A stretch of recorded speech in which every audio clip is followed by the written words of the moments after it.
ఎండు రొయ్యల టమాటా కర్రీ ఇష్టం లేని వాళ్ళు కూడా చాలా ఇష్టంగా తింటారండి. 5, 6 ముద్దల వరకు కూడా కలిసిపోతుంది. ఈ కొంచెంతో చాలనమాట.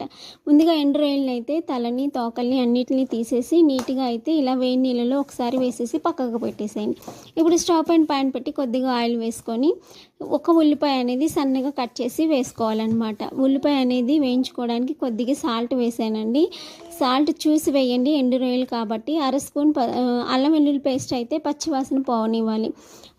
కొంచెం పసుపు వేసానండి, చిటికెడు పసుపు అనమాట. పసుపు కూడా వేగిన తర్వాత ఎండు రొయ్యలు అయితే వాటర్ ఏమీ లేకుండా దీంట్లో వేసేసి ఒక 5 సెకండ్స్ అయితే వేగనివ్వాలి. వేగిన తర్వాత కొద్దిగా కారం వేస్తున్నానండి, రుచికి తగ్గట్టుగా కారం వేయండి. సో కారం వేసేసిన తర్వాత ఇప్పుడు టమాటాలు అనేవి ఒక 2 టమాటాలు అయితే ఇలా చిన్నగా కట్ చేసి వేసేసేయండి. ఇప్పుడు ఒకసారి కలిపేసి మంటని లో ఫ్లేమ్లో పెట్టి మూత పెడితే చూడండి చక్కగా మగ్గిపోయింది. ఇలా చాలండి, చాలా